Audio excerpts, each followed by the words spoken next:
আমার নাম মনি। আমি কলেজের সেকেন্ড ইয়ারের ছাত্র। আমাদের কলেজে নতুন ইংরেজি ম্যাডাম এসেছেন, আরিফা ম্যাডাম। ক্লাসে ঢুকেই সবাইকে অবাক করে দিলেন। তার পড়ানোর ভঙ্গি, আত্মবিশ্বাস, এমনকি কণ্ঠের টান, সবকিছুতেই আলাদা এক আকর্ষণ ছিল। তবে এরই মধ্যে কলেজে অন্যরকম একটা বাতাস বইতে শুরু করল। আমাদের দীর্ঘদিনের গণিত শিক্ষক রেজাউল স্যার হঠাৎ করে অস্বাভাবিক আচরণ করতে লাগলেন। আগে তিনি শান্ত আর নির্ভরযোগ্য ছিলেন, কিন্তু ম্যাডাম আসার পর থেকে যেন বারবার তাকে ছোট করার চেষ্টা করছিলেন। প্রথমে মনে হলো হয়তো সাধারণ সহকর্মী প্রতিযোগিতা।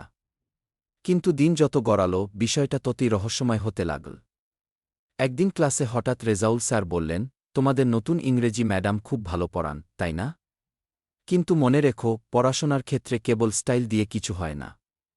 জ্ঞানের গভীরতাই আসল। আমরা সবাই অবাক হয়ে একে অপরের দিকে তাকালাম। স্যার যেন ইচ্ছে করেই ম্যাডামের প্রতি কটাক্ষ করলেন। পরের দিন আরিফা ম্যাডাম ক্লাসে এসে হেসে বললেন, তোমরা জানো, অনেক সময় পুরনো নিয়মের ভেতরে লুকিয়ে থাকে আসল সীমাবদ্ধতা। নতুনভাবে শেখাই আসল শক্তি। কি এমনভাবে বললেন যে যেন সরাসরি রেজাউল স্যারকেই জবাব দিচ্ছেন। আমাদের মনে প্রশ্ন জাগতে লাগল, কেন এই দুই শিক্ষক এতটা অস্বাভাবিক আচরণ করছেন? এদের মধ্যে আসলেই কি চলছে? ধীরে ধীরে পুরো কলেজে গুজব ছড়িয়ে পড়ল, স্যার আর ম্যাডামের মধ্যে নাকি পুরনো কোনো সম্পর্ক আছে। কেউ বলল, আগে তারা নাকি একই কলেজে কাজ করতেন। আবার কেউ বলল, কোনো ব্যক্তিগত দ্বন্দ্ব আছে যেটা এখনও মিটেনি। আমরা ছাত্ররা বিভ্রান্ত হয়ে পড়লাম। কাকে বিশ্বাস করব? স্যার নাকি ম্যাডাম? ঠিক তখনই একদিন এমন এক ঘটনা ঘটল, যা সবকিছু আরও রহস্যময় করে দিল। রাতের দিকে লাইব্রেরিতে আমি পড়াশোনা করছিলাম। হঠাৎ করিডোরের ভেতর থেকে ঝগড়ার শব্দ শুনতে পেলাম। ধীরে ধীরে এগিয়ে গিয়ে শুনলাম, রেজাউল স্যার আর আরিফা ম্যাডাম নিচু স্বরে তর্ক করছেন।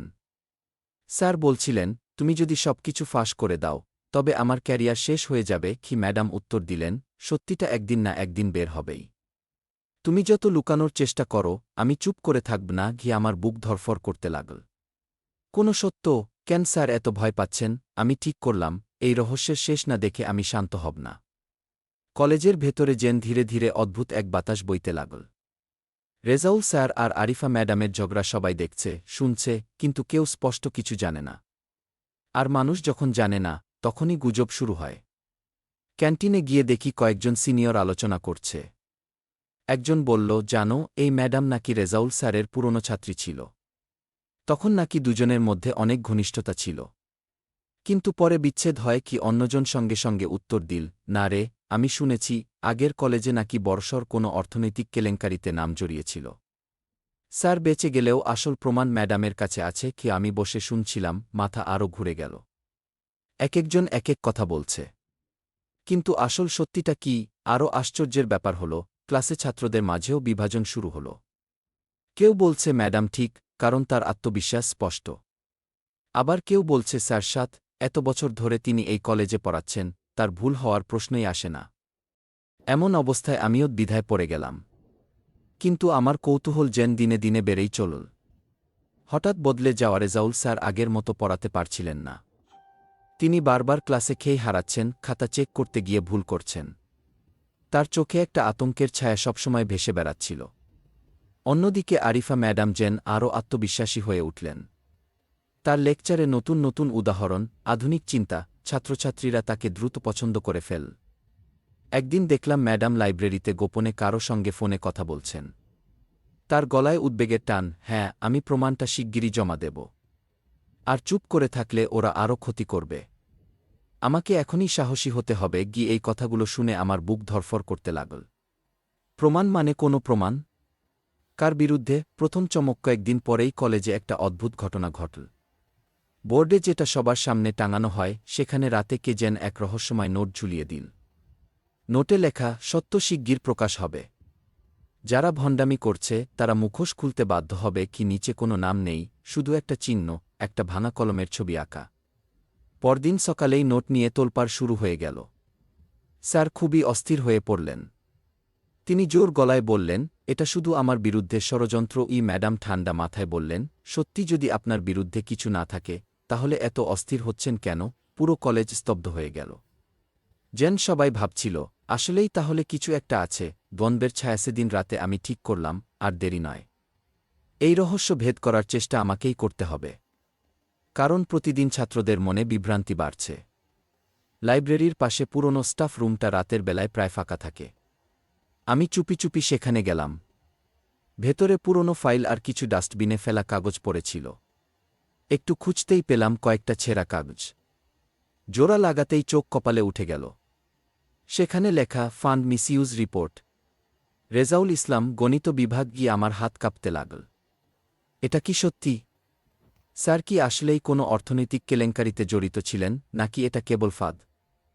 লাইব্রেরির স্টাফরুমের ভেতর থেকে পাওয়া ছেঁড়া রিপোর্টের টুকরোগুলো মাথায় যেন ঝড় তুলল। ফান্ড মিসইউজ রিপোর্ট এমন শব্দ কলেজে আমি আগে কখনো শুনিনি। রেজাউল স্যার এতদিন ধরে পড়াচ্ছেন, ছাত্রদের ভালোবাসা কুড়িয়েছেন, তার নামের পাশে এমন অভিযোগ কিভাবে মানায়? হয়তো এটা সাজানো নকল কাগজ। কিন্তু যদি সত্যিই হয়ে থাকে, সেই রাতে আমি ঘুমোতে পারলাম না। মাথায় শুধু প্রশ্ন ঘুরপাক খাচ্ছিল, স্যার দোষী নাকি কাউকে ফাঁসানো হচ্ছে? স্যারের আচরণে অস্বাভাবিকতা। পরদিন সকালে ক্লাসে রেজাউল স্যার এলেন। চোখে লালভাব, যেন রাতভর ঘুমাননি। পড়ানোর সময় খাতা থেকে কয়েকবার একই জায়গা পড়ে গেলেন। আমরা সবাই একে অপরের দিকে তাকালাম। এমন স্যারকে আমরা আগে দেখিনি। ক্লাস শেষে আমি ইচ্ছে করে স্যারের কাছে গিয়ে বললাম, স্যার, আপনি ঠিক আছেন তো? তিনি চমকে উঠলেন, তারপর জোর করে হাসলেন। হ্যাঁ অনি, আমি ভালো আছি। তুমি তোমার পড়াশোনায় মন দাও। কিন্তু তার কণ্ঠে এক অদ্ভুত কাঁপুনি ছিল। মনে হচ্ছিল তিনি কিছু লুকোচ্ছেন। ম্যাডামের রহস্যের মধ্যে আরিফা ম্যাডামের আচরণ আরও কৌতূহল জাগাল। তিনি আমাদের কয়েকজনকে নিয়ে অতিরিক্ত ক্লাস করালেন, কিন্তু কথায় কথায় ইঙ্গিত দিচ্ছিলেন, সত্য লুকিয়ে থাকলেও বেশিদিন চাপা থাকে না। তোমরা যদি কখনো অন্যায় দেখো, ভয় না পেয়ে মুখ খুলো। আমার মনে হল এই কথাগুলো কেবল পড়াশোনার পরামর্শ নয়, বরং কোনো গোপন বার্তা। ছাত্রদের বিভ্রান্তি। ক্যান্টিনে এখন প্রায় প্রতিদিনই বিতর্ক শুরু হয়। কেউ বলে স্যার নির্দোষ, কেউ বলে ম্যাডাম ন্যায়কোচিত ভূমিকা পালন করছেন। আমার বন্ধু রাফি তো একদিন সরাসরি বলে ফেল, অনি, আমি বাজি ধরে বলতে পারি স্যারই দোষী। এত অস্থিরতা শুধু অপরাধীদের মধ্যেই দেখা যায়। আমি তাকে থামালাম, না রে, তুই এমন চূড়ান্ত সিদ্ধান্তে পৌঁছাস না। আমাদের কাছে তো আসল প্রমাণ নেই। কিন্তু মনে মনে আমি নিজেও দ্বিধায় ভুগছিলাম। প্রথম বড় ঝড়। একদিন সকালে কলেজে ঢুকতেই দেখি সবাই উত্তেজিত। বোর্ডে আবার একটা নোট টাঙানো হয়েছে। এবার লেখা, প্রমাণ শিগগির প্রকাশিত হবে। মুখোশ পরে আর কতদিন লুকাবে? ক্লাসরুমে ফিসফিসানি ছড়িয়ে পড়ল। সবাই সরাসরি রেজাউল স্যারের দিকে তাকাচ্ছিল। তিনি আবার ক্ষিপ্ত হয়ে বললেন, এগুলো সব ভুয়া। আমাকে ফাঁসানোর ষড়যন্ত্র চলছে। ম্যাডাম শান্তভাবে উত্তর দিলেন, তাহলে তদন্ত হোক। আপনি যদি নির্দোষ হন, প্রমাণই সব বলবে। পুরো কলেজে হঠাৎ এক ধাক্কা নামল। তদন্ত? এখন বিষয়টা যে সাধারণ গুজবের বাইরে চলে যাচ্ছে, সেটা সবাই টের পেল। অনির সাহসী পদক্ষেপ। সেদিন রাতে আমি সিদ্ধান্ত নিলাম, কেবল দূর থেকে দেখা নয়, আমাকে সত্য খুঁজতেই হবে। আমি আবার স্টাফরুমের দিকে গেলাম। চুপি চুপি ঢুকে কাগজপত্র ঘাঁটতে গিয়ে একটা পুরনো খাম পেলাম। ভেতরে কিছু কপি করা ডকুমেন্টস। সেখানে কলেজের হিসাব নিকাশের খাতার অংশ। অবাক হয়ে দেখি, সত্যিই কিছু জায়গায় টাকা গায়েব হয়ে গেছে।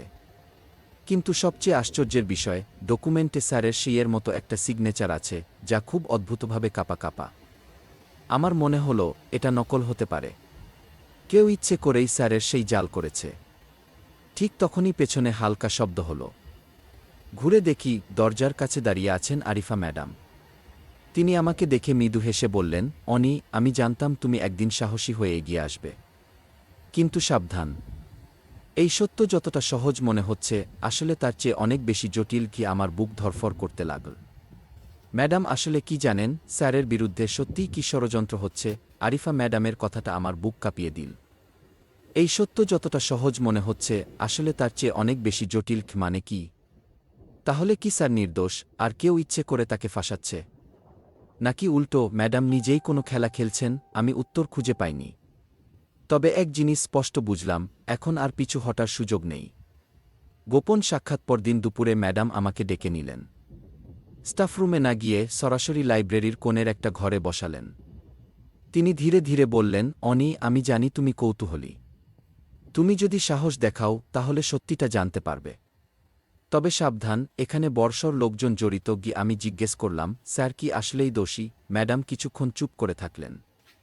তারপর ফিসফিস করে বললেন, রেজাউল স্যারই সেই সময়ের হিসাবের দায়িত্বে ছিলেন। আর ওই সময়ে বিশাল অঙ্কের টাকা গায়েব হয়ে যায়। আমি তখন অন্য কলেজে ছিলাম, কিন্তু পুরো রিপোর্ট আমার হাতে আসে। এরপর থেকে আমি প্রমাণ জোগাড় করার চেষ্টা করছি কি আমার বুক ধক করে উঠল। তাহলে বোর্ডে যে নোটগুলো টাঙানো হচ্ছে সেগুলো আপনি লাগাচ্ছেন? তিনি একটু হেসে বললেন, না অনি, ওগুলো আমি না। কিন্তু কে করছে সেটা আমি জানার চেষ্টা করছি। কে? এবার আমার কৌতূহল আরও বেড়ে গেল। তাহলে রহস্যটা আসলে ৩ দিক থেকে ঘুরছে, স্যার, ম্যাডাম আর সেই অজানা নোট লেখক। স্যারের অস্বীকার কয়েকদিন পর রেজাউল স্যার নিজেই আমাকে ডাকলেন। অনি, তুমি তো মেধাবী ছাত্র। বলো তো, তুমি কি আমার বিরুদ্ধে এসব গুজব বিশ্বাস করছ? আমি উত্তর দিলাম না, শুধু তাকিয়ে রইলাম। স্যার টেবিল চাপড়ে বললেন, শোনো, আমি কিছুই করিনি। কেউ আমাকে ফাঁসানোর চেষ্টা করছে। কিন্তু আমি বুঝতে পারছি না কেন। তার চোখে ভয়ের ছাপ ছিল, কিন্তু সেই ভয়টা অপরাধীর ভয় নাকি নির্দোষ মানুষকে ফাঁসানোর ভয়, আমি আলাদা করতে পারছিলাম না। ছাত্রদের মধ্যে উত্তেজনা যে গুজব এখন আগুনের মতো ছড়িয়ে পড়েছে। ক্লাস শেষে ছাত্ররা সোজা করিডোরে দাঁড়িয়ে স্যার আর ম্যাডামের দিকে আঙুল তুলতে লাগল। দোষী তো স্যারই কি?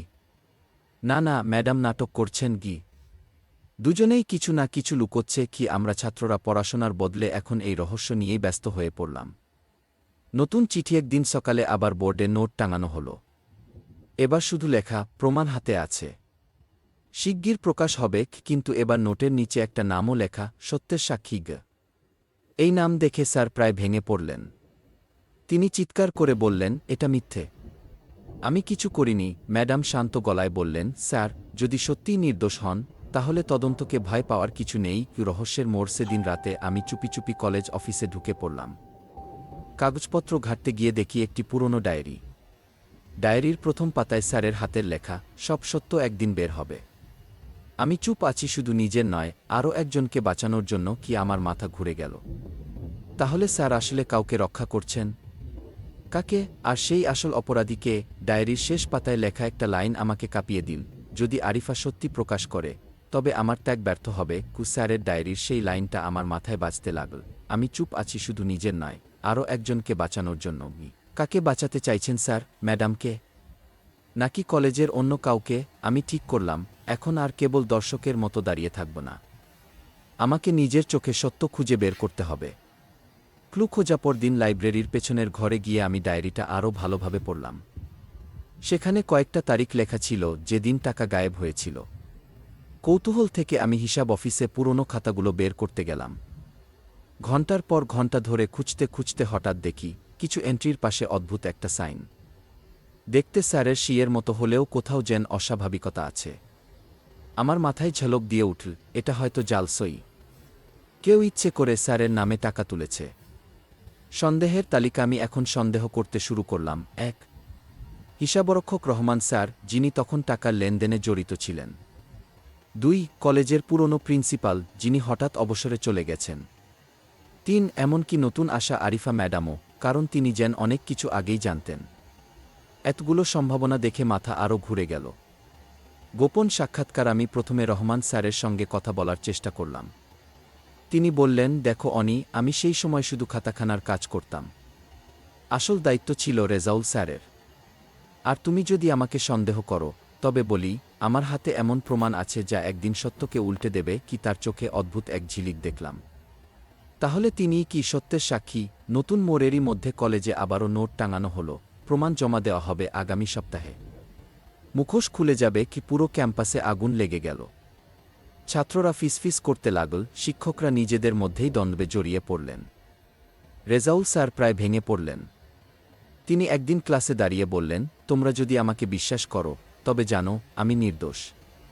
কিন্তু যদি না করো তবে সময়ই সত্য প্রমাণ করবে। কি? তার গলা কাঁপছিল, চোখ ভিজে উঠেছিল। অনির সিদ্ধান্ত। আমি তখনই সিদ্ধান্ত নিলাম, যেই হোক সত্যের সাক্ষী কিকে খুঁজে বের করতেই হবে। রাতের দিকে লাইব্রেরিতে গিয়ে লুকিয়ে রইলাম, কারণ আমার ধারণা ছিল বোর্ডে নোট টাঙানো হয় রাতেই। ঘণ্টাখানেক অপেক্ষার পর অবশেষে একটা ছায়ামূর্তি এগিয়ে এলো। আমি নিঃশ্বাস চেপে রাখলাম। সে হাত থেকে কাগজ বের করে বোর্ডে লাগাতে যাচ্ছিল। আমি ঝট করে টর্চ জ্বালালাম। মুখটা স্পষ্ট হতেই আমি চমকে উঠলাম। এ যে আরিফা ম্যাডাম! ম্যাডামকে বোর্ডে নোট লাগাতে দেখে আমার বুক কেঁপে উঠল। আপনিই তো সত্যের সাক্ষী! ম্যাডাম এক মুহূর্ত স্থির হয়ে থাকলেন, তারপর ধীরে ধীরে মুখ তুলে বললেন, হ্যাঁ অনি, আমি। তবে তুমি যা ভাবছ, আসল গল্পটা তার থেকেও জটিল। কি ম্যাডামের স্বীকারোক্তি। তিনি গভীর শ্বাস নিয়ে বললেন, আমি আগের কলেজে কাজ করার সময় এই রিপোর্টগুলো হাতে পেয়েছিলাম। তখন থেকেই জানতাম রেজাউল স্যারের নামে বড় ষড়যন্ত্র হচ্ছে। কিন্তু স্যারের দুর্বলতা হল, তিনি নিজে কিছু না বলেও সব দায় নিজের কাঁধে নিচ্ছেন। কেউ আমি অবাক হয়ে জিজ্ঞেস করলাম, কিন্তু কেন? নির্দোষ হলে তিনি মুখ বন্ধ রাখছেন কেন? ম্যাডাম চোখ নামিয়ে বললেন, কারণ তিনি কাউকে রক্ষা করছেন। আর সেই কেউ কলেজেই আছেন। কি আমার মাথা ঘুরে গেল। স্যার যদি কাউকে বাঁচানোর জন্য চুপ করে থাকেন, তবে সেই ব্যক্তিকে। রহস্যের মোড় ঘোরা ঠিক তখনই করিডোরে পায়ের শব্দ শোনা গেল। রেজাউল স্যার নিজে দাঁড়িয়েছিলেন দরজায়। তিনি ধীরে ধীরে ভেতরে এসে বললেন, অনি, তুমি অনেক বেশি জেনে ফেলেছ। কিন্তু এখন সময় এসেছে সত্যিটা পুরোপুরি শোনার। কি ম্যাডাম নির্বে স্যারের দিকে তাকালেন। স্যার বসে পড়লেন আর ক্লান্ত কণ্ঠে বললেন, হ্যাঁ, হিসাবের সময়ে টাকা গায়েব হয়েছিল। কিন্তু সেটা আমি করিনি। আসল দোষী ছিল তখনকার প্রিন্সিপাল। তিনি নিজের পকেটে টাকা নিতেন। আমি সেটা জানতাম, কিন্তু যদি ফাঁস করি তাহলে তার পরিবার, তার সুনাম ধ্বংস হয়ে যেত। আমি চুপ থেকেছি। গিয়ে আমার শরীর শিহরে উঠল। তাহলে আপনি নিজেকে দোষী সাজালেন? স্যার মাথা নুইয়ে বললেন, হ্যাঁ। কিন্তু আমি ভাবিনি এত বছর পর এই বিষয়টা আবার টেনে আনা হবে। কি অপ্রত্যাশিত আঘাত। হঠাৎ পিছন থেকে আরেকটা কণ্ঠ ভেসে এলো, কিন্তু স্যার, আপনি সত্যি কথা না বলায় আরও বড় ক্ষতি হয়েছে। কি আমি ঘুরে দেখি, রহমান স্যার, হিসাবরক্ষক, দাঁড়িয়ে আছেন। তিনি রাগী গলায় বললেন, আপনার চুপ থাকার কারণে আমাকেও সন্দেহ করা হয়েছে, আর আসল অপরাধী বেঁচে গেছে।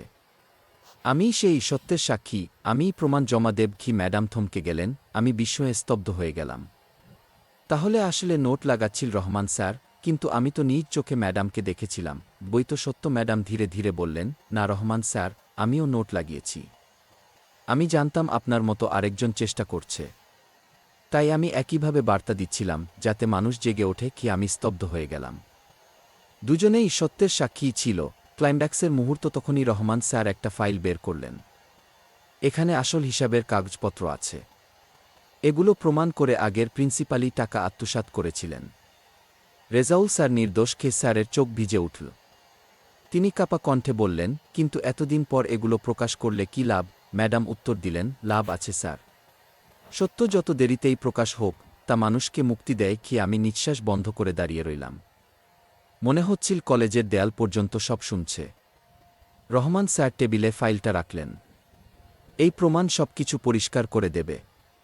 রেজাউল স্যার নির্দোষ, আর আসল অপরাধী ছিল আগের প্রিন্সিপাল। আমি ফাইলের পাতাগুলো উল্টে দেখলাম, প্রতিটি এন্ট্রির পাশে সেই প্রিন্সিপালের সই, আর টাকা আত্মসাতের রেকর্ড স্পষ্টভাবে লেখা। কোনো সন্দেহের জায়গায় নেই। স্যারের কান্না। রেজাউল স্যার চেয়ারে বসে পড়লেন। চোখ বেয়ে অশ্রু গড়িয়ে পড়ছে। আমি ভেবেছিলাম চুপ থাকাই ভালো। সত্য প্রকাশ করলে পরিবারের সুনাম ধ্বংস হয়ে যাবে। কিন্তু আজ বুঝলাম, চুপ থাকার মানে হলো অন্যায়কে আরও শক্তিশালী করা। কি ম্যাডাম ধীরে ধীরে বললেন, স্যার, সত্য লুকানো মানে অপরাধে নীরব অংশীদার হওয়া। আপনার ইচ্ছা ভালো ছিল, কিন্তু ফল খারাপ হয়েছে। কি স্যার মাথা নিচু করে শুধু বললেন, আমার ভুল হয়ে গেছে। এখন যদি সুযোগ পাই, আমি সবকিছু স্বীকার করব। কি তদন্ত শুরু কয়েকদিনের মধ্যেই ফাইলগুলো কলেজ কর্তৃপক্ষের হাতে জমা দেওয়া হলো। তদন্ত কমিটি বসল। প্রথমেই পরিষ্কার হল, রেজাউল স্যারের কোনো দোষ নেই। বরং তিনি নিজের সুনাম বিসর্জন দিয়ে আগের প্রিন্সিপালকে রক্ষা করেছিলেন। তবে তদন্তে এটাও উঠে এল, আগের প্রিন্সিপাল ইতিমধ্যেই অবসরে চলে গেছেন। তার অপরাধ প্রকাশ পেলে পরিবার ভেঙে পড়বে, কিন্তু সত্যকে চাপা দেওয়া যাবে না। ছাত্রদের প্রতিক্রিয়া। আমাদের মধ্যে ঝড় বয়ে গেল। এতদিন যাকে আমরা সন্দেহ করেছি, তিনি আসলে নির্দোষ। আমি নিজেও ভেতরে ভেতরে কাঁপছিলাম। কারণ আমি নিজ চোখে স্যারের মুখের ভয় দেখেছি। ভেবেছিলাম তিনিই দোষী। ছাত্রদের সামনে দাঁড়িয়ে স্যার বললেন, আমি ভুল করেছি। আমি অন্যায় করিনি, কিন্তু অন্যায়ের বিরুদ্ধে দাঁড়াইনি। তোমরা কখনো আমার মতো হবে না। মনে রেখো, চুপ থাকা মানে অন্যায়ের পক্ষে দাঁড়ানো। খুব পুরো হোল রুমে পিন পড়লেও শোনা যাচ্ছিল। অনেক ছাত্রের চোখে পানি এসে গিয়েছিল। নতুন শুরু। তদন্ত শেষে স্যারকে নির্দোষ ঘোষণা করা হল। তিনি আবার আগের মতো পড়াতে শুরু করলেন, তবে তার চেহারায় বদলে যাওয়া এক দ্বিতা। আরিফা ম্যাডাম কলেজে থাকলেন, তবে এখন তিনি সবার কাছে শুধু কি নতুন শিক্ষক কি নন, বরং সাহসের প্রতীক। রহমান স্যার হাসিমুখে বললেন, অবশেষে সত্যের জয় হল। যত দেরি হোক, ন্যায় সবসময় ফিরে আসে। অনির উপলব্ধি। আমি অনি এই পুরো ঘটনা কাছ থেকে দেখে একটাই শিক্ষা পেলাম, সত্য কখনো চাপা পড়ে না। দেরিতে হলেও তা বের হয়। কিন্তু কেউ যদি চুপ করে থাকে, তাহলে অন্যায় আরও শক্তিশালী হয়। আমি মনে মনে প্রতিজ্ঞা করলাম, জীবনে যেখানেই অন্যায় দেখব, চুপ করে থাকব না। কারণ সাহসী মানুষই সমাজকে বদলাতে পারে। শেষ দৃশ্যের দিন ক্লাস শেষে করিডোরে হাঁটতে হাঁটতে দেখি রেজাউল স্যার আর আরিফা ম্যাডাম পাশাপাশি দাঁড়িয়ে ছাত্রদের পড়ার পরামর্শ দিচ্ছেন। তাদের মুখে এক ধরনের শান্তি। আর আমার মনে হল, যেন কলেজের দেয়ালও আজ হালকা নিঃশ্বাস ফেলছে।